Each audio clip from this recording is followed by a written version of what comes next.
Cristiano Ronaldo's life is the biggest roller coaster in football history. Setbacks, awards, to even losing the most important person in his life. Ronaldo had to go through all of this to get to the top. And it's crazy because at the beginning, it all could have never happened. Ronaldo was born on the 5th of February 1985 in Lisbon, Portugal, to really poor parents. See, his dad Jose Diniz used to be a kit man for a local club in Portugal and Andorinha, and his mom, well, she just managed to get by. Add this to the fact that they lived in a one-room apartment with Ronaldo's older siblings with no food to eat sometimes, and life was tough. Still, despite all that hardship, Ronaldo found the one thing he could use to escape all his troubles at the time. But what he didn't know was that this sport was going to change his life. Football. Soon as he could walk, Ronaldo spent countless hours every day trying to get better. He was always out in the streets putting in the hard yards, until one day he got his big opportunity when a local scout came along and offered him the chance of a lifetime. Sporting Lisbon. At the time, the club was looking at taking a couple of talented kids into the academy, and Ronaldo was one of the selected few, but they still had to pass a final trial before they got in. And in Ronaldo's words, this game changed everything. Trial day. And just before the start of the game, the scout came in and broke the message to the kids. Whoever scores the most goals, that's the person we pick. As soon as Ronaldo heard that, he was locked in. He scored a goal,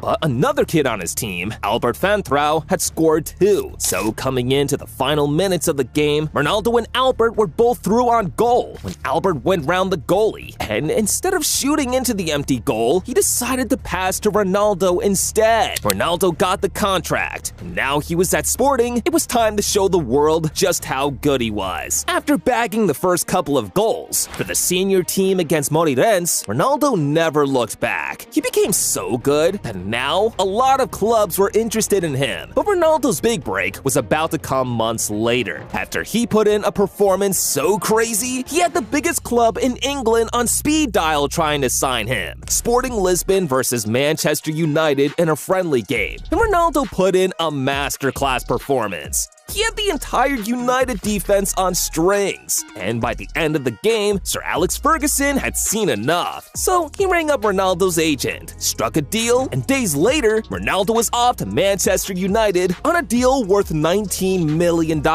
At his new club, Ronaldo was tipped to be the next big thing. In fact, Sir Alex believed in him so much that when Ronaldo joined on jersey picking day and asked for the number 28 jersey, Sir Alex said no and gave him the club's most important shirt number. Yeah, the birth of CR7. But on the field, it didn't quite pan out the way he thought it would. Ronaldo got off to a slow start and even got labeled by some of his teammates as a kid who just loved dribbling too much. But to Ronaldo, this was more than anything he could ever ask for, because now he could afford to take his family off the streets and give them a place of their own. But just when things started to look up for Ronaldo, one phone call sent his entire world crashing down. His dad, Jose Diniz, fell sick. Now, Ronaldo's relationship with his dad was kinda complicated, because all those years growing up, he just wanted to get closer to his old man. But his dad was so sick and tired of not being able to provide for Ronaldo and the family that he started drinking, and now he developed liver issues. Quickly, Ronaldo asked for permission to leave the club so he could go see his dad, and as soon as he got to the hospital, Ronaldo made a promise to do everything he could to keep him alive. But in the end, it was too late, because days later, Jose Diniz was dead. And it shattered Ronaldo. But it was here that Ronaldo got his elite mentality. Because right after this incident, Ronaldo knew all he had left was his mom and siblings. They were family now, so he made another promise to become the best in the world just to see them happy. And 2 years later, Ronaldo fulfilled his promise on the biggest stage. That 2007-08 season was special for Ronaldo. He scored a record-high 31 goals in the league. Add that to being the Champions League top scorer and winning the competition too, and months later, Ronaldo was officially the best footballer on the planet. At this time,